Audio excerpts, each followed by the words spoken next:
Hey, I'm really glad you're here. This channel is all about sharing things I find interesting, useful, or just fun to talk about. If that sounds like your vibe, feel free to subscribe and hang out with me. He wanted me to smile through it. He'd spent weeks planning every detail of that evening, the venue, the guest list, the announcement, and somewhere in all of that planning, he had decided I would simply sit there and absorb it, that I would be gracious, that I would be quiet.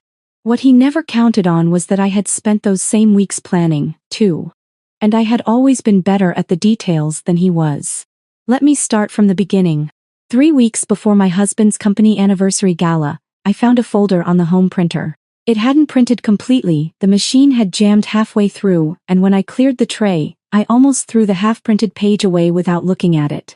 I was in a hurry. I had a client walk through in 40 minutes and the traffic on Michigan Avenue was already backing up on my phone's map. But something about the letterhead made me stop. It was a law firm in Naperville I'd never heard of, and at the top of the page, in the bold formatting that legal documents always use for emphasis, were 4 words that made my stomach drop. Transfer of business interest. My husband and I had co-founded Harlow and Dean Interiors 8 years ago. It was my design work and his financing, his connections in Chicago's commercial real estate world, that had built us from a 2-person operation in a shared office space in Wicker Park into a firm with 12 employees and 3 ongoing projects over $5 million. The business was registered in both our names. Any transfer of interest required both our signatures. I knew this because I had been the one to structure the original operating agreement with our attorney. I set my bag down on the counter. I missed the client walkthrough entirely. The page was incomplete, it cut off just below the signature block, but what I could read told me enough. Someone was transferring my 49% ownership stake in Harlow and Dean to a holding company called Vesta Group LLC. The transfer was described as a gift. There was a line for my signature and a line for a notary. I had never signed anything. I had never heard of Vesta Group. My hands were shaking so badly, I had to set the page down and press my palms flat against the granite countertop. My husband had left for the office at 7 that morning, kissed my cheek, asked if I wanted him to pick up dinner on the way home. I had said yes. He had smiled. He had walked out the door. I photographed the page from every angle. Then I called my closest friend, Rebecca Walsh. Rebecca and I had met in graduate school at the School of the Art Institute. She had dropped out after her first year to pursue a completely different path, forensic accounting, which everyone in our cohort had found bizarre at the time and which I now understood was the most useful skill a person could possibly have. She had been the maid of honor at my wedding. She knew every secret I had, and I knew every secret of hers, and when she answered my call on the second ring, she heard something in my voice before I even spoke. "What happened?" she said. I told her. The silence on her end lasted exactly 4 seconds. I counted them. Then, "Send me the photo. And Claire, don't touch anything else in that office. Don't move the printer.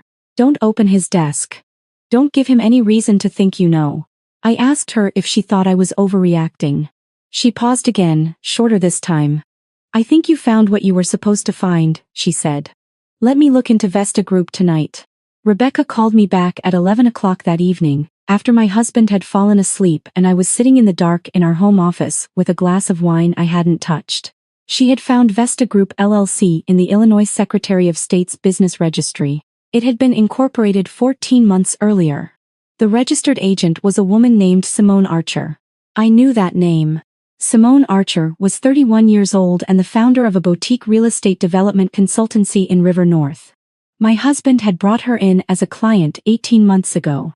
She had commissioned us to design the interiors for a residential conversion project in Lincoln Park, a job that had taken 8 months, that I had personally supervised, that had been photographed for a regional architecture magazine. I had been proud of that project. I had liked Simone. I had told my husband she was one of the most professional clients we'd ever worked with. I sat in the dark for a long time after Rebecca told me. "She owns Vesta Group," Rebecca said. "And the transfer document you found isn't the only one. I found a power of attorney filing from 5 months ago. It lists you as the grantor and your husband as the attorney in fact. It authorizes him to sign documents on your behalf related to, and I'm quoting here, all business and financial matters pertaining to Harlow and Dean Interiors and all associated assets." "I never signed a power of attorney," I said. I know, Rebecca said, because the signature on it doesn't match your legal signature on your business registration documents. I do this for a living, Claire. I can see it from the photographs alone. A professional examiner is going to have a field day with this. I thought about the gala. It was 22 days away. My husband had been planning it for months. It was ostensibly a celebration of Harlow and Dean's 8th anniversary. Clients and partners and investors gathered at the Galleria in the West Loop. Catered dinner, a program my husband had personally overseen. He had insisted on handling all the arrangements himself, which I had found touching at the time. I had attributed it to pride. To wanting to give me a night off from the logistics. Now I understood what it actually was. Rebecca, I said, I need you to help me understand something. He's throwing an anniversary party for our company. Our company that he's apparently in the process of signing over to his girlfriend. There was a pause. Why throw an anniversary party for a company you're trying to quietly disappear? Unless you're not planning to be quiet about it, I said. Another silence. Then, oh, he's going to announce it there, isn't he? In front of everyone. Make it a done deal before you can react. Public, witnessed, social pressure to accept it gracefully. I felt something settle in my chest. Not calm, exactly. More like the moment before a storm when the air goes very still and you understand precisely what's coming. Then we need to be ready before he is, I said. The 3 weeks that followed were the most carefully managed of my life. I went to work every day. I reviewed project files, met with clients, responded to emails. I had dinner with my husband 4 nights out of 7, and I asked about his day, and he asked about mine, and I watched his face for any flicker of what he was hiding, and found nothing. He was excellent at this. He had apparently been excellent at it for at least 14 months. What I was doing in the hours he didn't see. I was working with Rebecca, who had brought in a forensic document examiner named Patricia Osei. Patricia had examined the power of attorney filing and produced a written analysis concluding that the signature was a skilled forgery not traced, but studied, which indicated the forger had access to multiple samples of my handwriting over time. She would testify to this conclusion. She had testified in 14 prior cases and had never been successfully challenged on cross-examination. I was also working with an attorney. Rebecca had connected me with a woman named Janet Foss who specialized in business fraud within marital assets. Janet was 53 years old, had practiced in Chicago for 25 years, and had the particular quality I needed most right then, which was that she communicated entirely without emotion and entirely without mercy. Janet filed an emergency injunction 9 days before the gala. It froze all transfers of ownership interest in Harlow and Dean pending investigation of the allegedly forged power of attorney. She filed it quietly, in a county court, with a sympathetic judge she knew from prior cases. My husband was not yet served. That was intentional. Then there was the matter of my grandmother's ring. I had been putting off looking for it because I was afraid of what I would find, and 5 days before the gala, I ran out of time to keep avoiding it. I went to the jewelry box in the back of my closet, not the box on my dresser where I kept everyday pieces, but the older box, dark blue velvet with a tarnished brass clasp, that had belonged to my grandmother. Inside it, wrapped in a square of soft cloth the way she had always kept it, was supposed to be her engagement ring. A 1940s platinum setting with a central oval emerald and 2 small rose-cut diamonds flanking it. She had given it to me the summer I turned 22, 2 years before she died. She had pressed it into my hands and told me that the emerald had been her mother's before it was hers, and that it had come over from Ireland in a coat pocket in 1921, and that I was to keep it safe because it was the only thing from that life that had survived. I had kept it safe for 16 years. It was the first thing I checked for after any trip. It was the thing I would have grabbed in a fire. The cloth was there. The ring was not. I sat on the floor of my closet for a long time. I thought about my grandmother's hands, which had been small and quick and always slightly cold. I thought about her telling me to keep it safe. I thought about my husband, who knew exactly what that ring meant to me, who had listened to me tell that story more than once, who had held my hand at her funeral. I did not cry. I made a list. I called Rebecca and told her. She said, added to the fraud filing. Theft of marital property. Sentimental value documented. We'll get an independent appraisal of the ring's monetary value, but the court doesn't weight only money when it comes to inherited items. She paused. Do you think Simone has it? I think he gave it to her, I said. The same way he gave her my company. Then we'll get it back, Rebecca said. Both of them. The evening of the gala arrived in late October, one of those Chicago nights that's clear and cold with a wind off the lake that cuts straight through whatever you're wearing. I dressed carefully. I wore a dark green gown not because of the emerald, though later Rebecca would tell me the symbolism was not lost on her, and I wore my hair the way my grandmother used to tell me she liked it, pulled back simply, no fuss. My grandmother had been a practical woman. She had survived things. She had taught me to survive things, too. My husband came downstairs in his tuxedo and said I looked beautiful, and I said thank you, and we drove to the Galleria together in a car he had hired for the evening, and during the 15-minute ride I talked about a client project and he talked about a vendor issue, and we were, to all appearances, a couple celebrating 8 years of building something together. The Galleria was full. 60 people, maybe more clients, whose homes and offices we had designed, investors who had backed early projects, industry contacts, personal friends. There were white flowers on every table and the kind of ambient lighting that makes everyone look slightly younger, and the champagne was very good. I knew most of the guests. Many of them hugged me when I arrived. One client, a woman named Dorothea, who had hired us twice and was already discussing a third project, held both my hands and said, 8 years. You must be so proud. You should be so proud. I am, I told her. I really am. I found my seat. The table arrangements were new. My husband had handled them himself, as he had handled all the arrangements, and I was placed at a table slightly off-center from the head table rather than beside him, as I would have expected. There was an empty seat at the head table that no name card marked. I noted it. I noted where Rebecca was sitting, 2 tables to my left, with her husband and 2 other couples, positioned with a clear sightline to the front of the room. We did not acknowledge each other. I checked my phone once, confirmed that the recording application was running, and placed it on the table beside my water glass with the camera facing forward. Dinner was 4 courses. I ate most of them. My husband moved through the room during the meal, working the tables the way he always did at events, easy and warm and absolutely convincing. And I watched him and thought about how long a person can perform something before they can no longer locate the line between the performance and themselves. I thought maybe he had crossed that line a long time ago. Maybe he had never known where it was. Simone Archer arrived during the 3rd course. She came in from the side entrance, which the venue used for late guests, and she was wearing a black dress and her hair down, and she moved through the room with the particular confidence of someone who believes the room already belongs to her.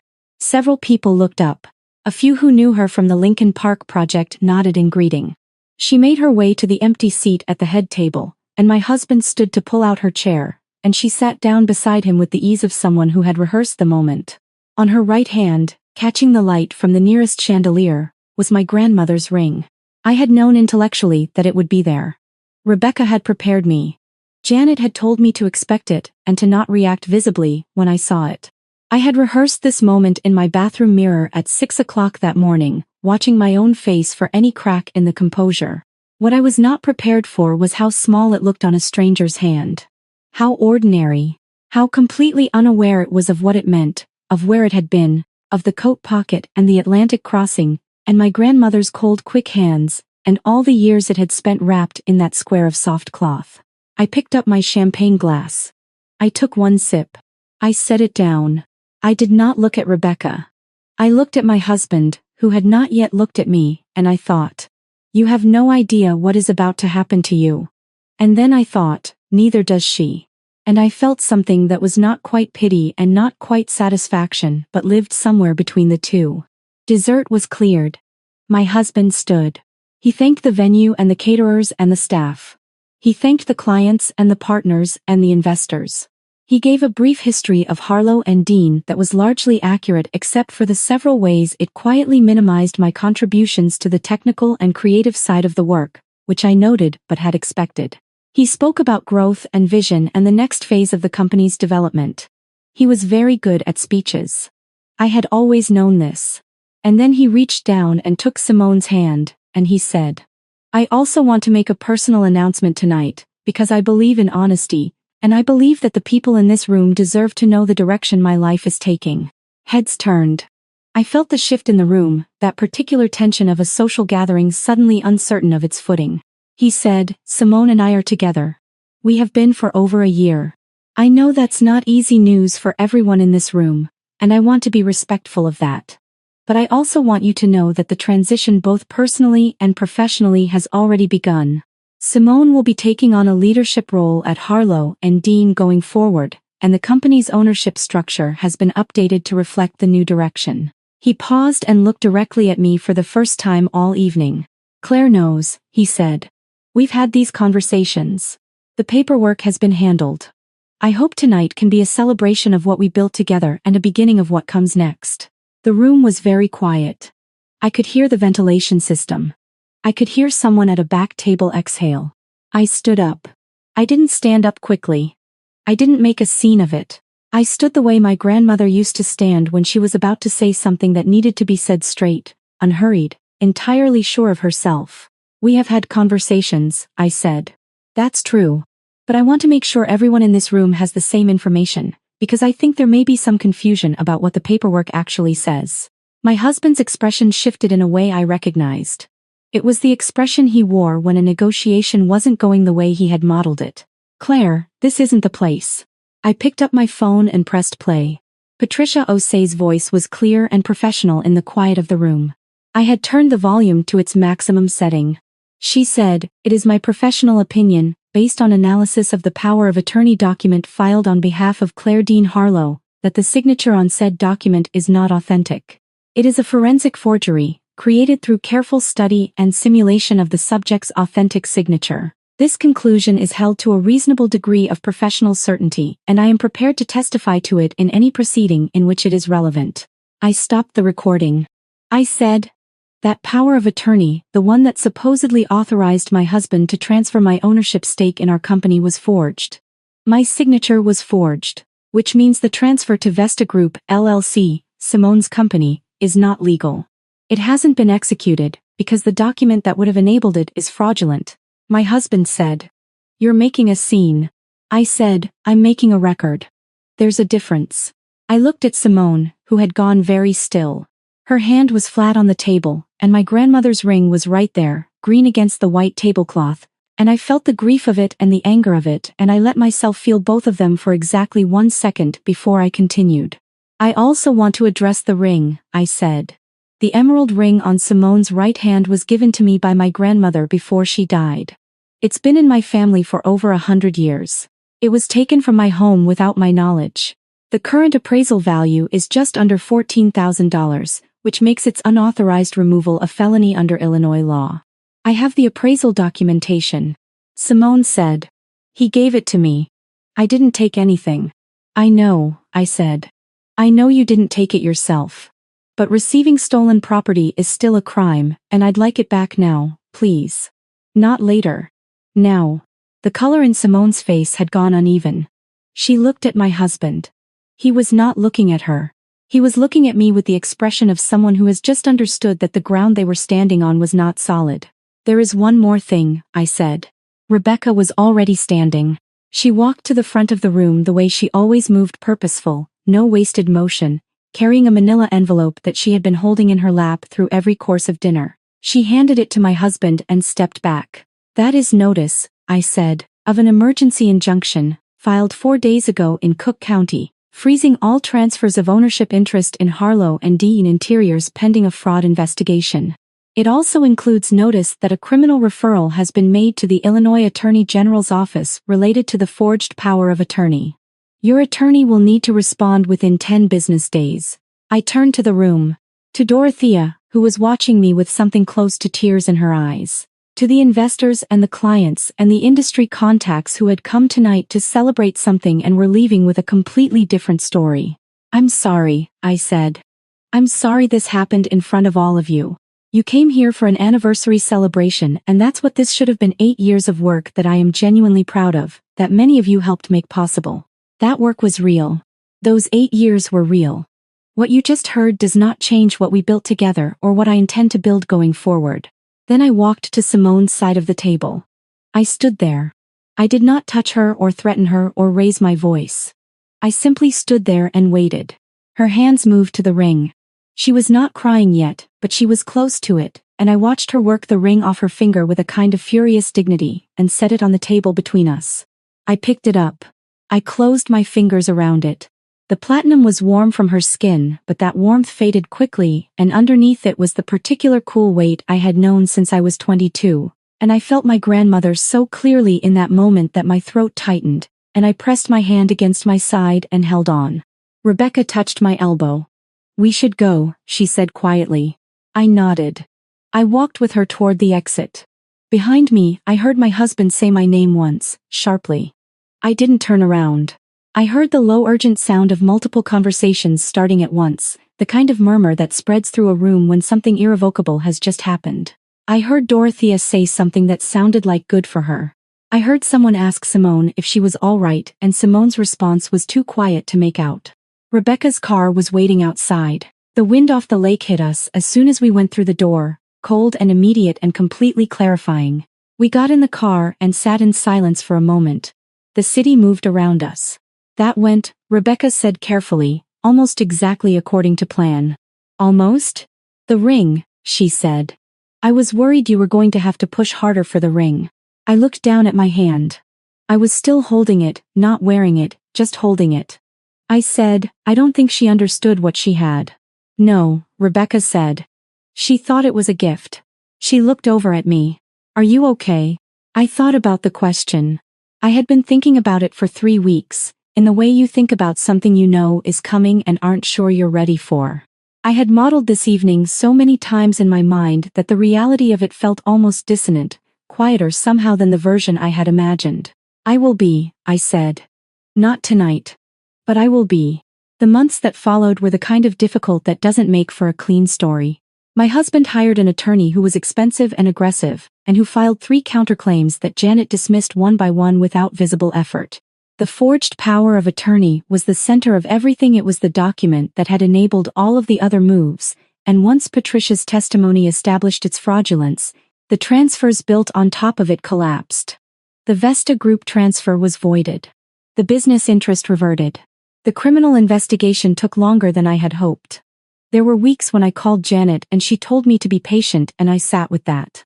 In the end, the state's attorney declined to pursue felony charges in exchange for a plea on a lesser count, restitution, and a significant financial settlement in the divorce proceeding. It was not the outcome I had wanted. I had wanted a trial. I had wanted the full public accounting. Janet told me that wanting a trial and needing a trial were different things, and that the settlement would give me more than a trial could guarantee, and she was right. I kept the business. I bought out my husband's remaining interest at a court-assessed valuation that did not reflect any goodwill he might have expected, given the circumstances. I retained all 12 employees. 6 of them wrote statements for the proceeding, without being asked. I have not forgotten that. I redesigned my office in the spring. New furniture, lighter colors, more plants. My office manager said it felt completely different, and I said yes. That was the point. I wear my grandmother's ring on my right hand now, where Simone wore it, because I decided I didn't want the association with my left hand anymore. I wanted it in the open, visible, not stored away in a box waiting to be safe. When clients ask about it, I tell them it's an inheritance from my grandmother, who crossed an ocean with it in her coat pocket and lived a long life and taught me that beautiful things are worth protecting fiercely. Sometimes people ask what kind of stone it is, and I tell them it's an emerald, and they say how lovely, and I say yes, it really is. My husband sent a message in the fall. It was formal, almost courteous. He said he had moved to Phoenix. He said he hoped I could find a way to understand that his feelings for Simone had been genuine, as if the genuineness of his feelings were a mitigating circumstance for what he had done. I read it once and put my phone face down on my desk and went back to the rendering I had been working on. I did not respond. I thought about Simone sometimes, in the particular way you think about someone you never wanted to think about at all. I did not know if she had understood, in the months after that evening, the full weight of what she had participated in. I did not know if she had ever looked at her own hands and noticed the absence of the ring and felt anything about it. I hope she did. I hope she felt the absence of it long enough to understand what the presence of it had meant. Mostly, though, I thought about the work. There is something that happens to a business when the person who built it chooses, consciously and deliberately, to stay. Not to hold on out of stubbornness or financial necessity, but to recommit to look at every project and every client and every employee and decide again that this is what she wants to be doing. that this is worth her full investment. That happened to Harlow and Dean in the year after the gala. We won 2 industry awards. We brought on a new associate whose eye for residential work reminded me of my own at 26. We completed a project for Dorothea, her third, and at the walkthrough she hugged me for a long time and said only, "Good." I went to Rebecca's house for Thanksgiving that year. Her extended family was loud and affectionate and entirely unconcerned with the events of the previous 12 months, which was exactly what I needed. After dinner, when the kids had been put to bed and the adults were sitting around the kitchen table with leftover pie, Rebecca looked at me across the table and raised her glass. "To 8 years," she said. I raised mine. "And to the next 8, I said. "And to forgers who don't know how to match handwriting," her husband added, which made everyone laugh, and the laughter was warm and easy and completely real. I drove home along the lake. The water was dark and the city lights spread across it, and the wind had softened to something you could almost stand to face. I parked in front of the brownstone I now owned outright, in my name alone, and I sat in the car for a few minutes with the heat running. I thought about my grandmother, who had carried everything she had across an ocean and started over in a country where she knew no one and built a life entirely from the ground up. I thought about what she had said when she put the ring in my hands. "Keep it safe." I had not kept it safe. In the end, it had been taken from me by someone I had trusted. But I had gotten it back. I had gotten all of it back. I got out of the car. The wind was cold and clean off the lake. And I walked up the front steps and let myself in. And the house was warm and quiet and entirely mine. And that night, for the first time in a long time, I slept without any part of my mind keeping watch. That was the real ending. Not the injunction or the gala or the settlement or any of the sharp, bright moments that made the story easy to tell. It was this. A quiet night, a warm house, a ring on my right hand, and the particular peace of knowing that I had been tested and had not broken. That I had been steel and silk both, the way all of us are when we have to be. That I had survived. And rebuilt. And that the rebuilding had turned out to be the better half of the story. That is what no one tells you about starting over. It is hard in ways you cannot predict, and it takes longer than you think, and there are days when the anger comes back fresh and you have to sit with it until it recedes. But it also gets easier in ways you cannot predict.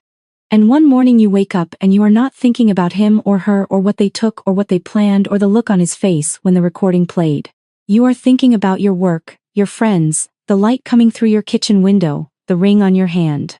You are thinking about the next 8 years. And that, finally, is enough.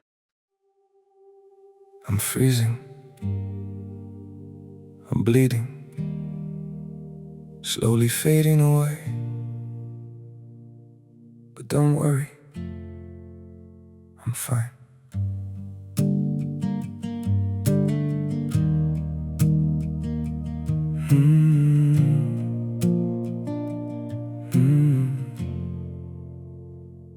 The cold has settled in my heartbeat, like winter living in my veins. Every breath feels numb and fragile. Every smile just hides the pain. I'm breaking quietly in silence, falling slow without a sound. Yet I keep saying I'm okay, while my world burns to the ground. I'm frozen here, I'm bleeding slowly, dying piece by piece inside.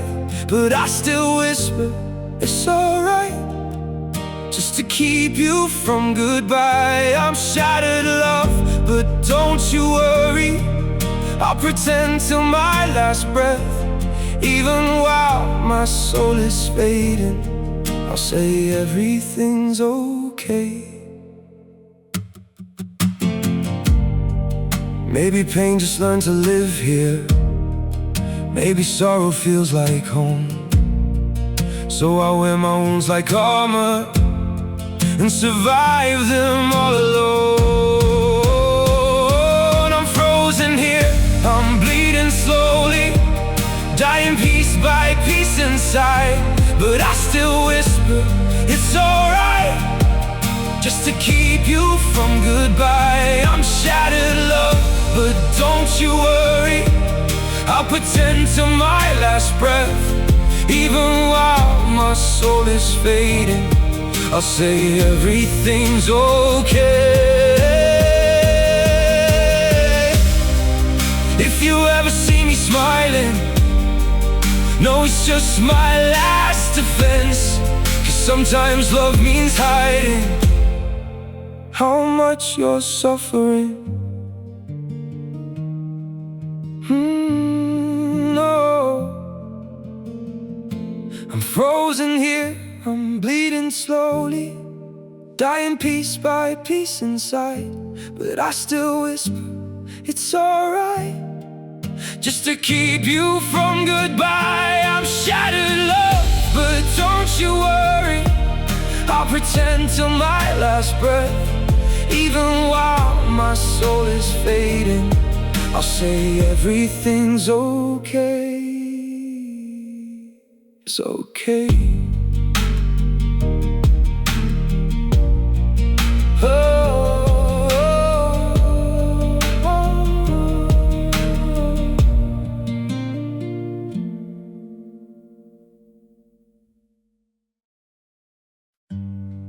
They say just forget. Move on like it's easy. But forgetting you feels like remembering someone I've never seen. I've been trying to erase you from the places in my mind, but the harder that I fight it, the more you're hard to leave behind. Every memory keeps slipping through the cracks I try to close, like a face I should remember, but somehow never know. Forgetting you feels impossible, like chasing something I can't hold, like trying to remember someone that I've never even known. I keep reaching through the silence for a past I can't undo, 'cause letting go of what we had feels like losing something true. Every moment turns to fragments, every thought just fades to blue, like I'm searching for a feeling that still only leads to you. Forgetting you feels impossible, like chasing something I can't hold, like trying to remember someone that I've never even known. I keep reaching through the silence for a past I can't undo, 'cause letting go of what we had feels like losing something true.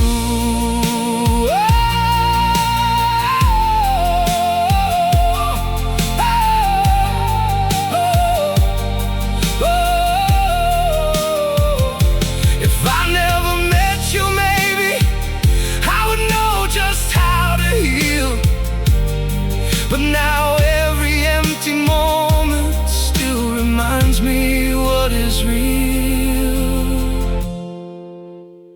Forgetting you feels impossible, like chasing something I can't hold, like trying to remember someone that I've never even known. I keep reaching through the silence for a past I can't undo, 'cause letting go of what we had feels like losing something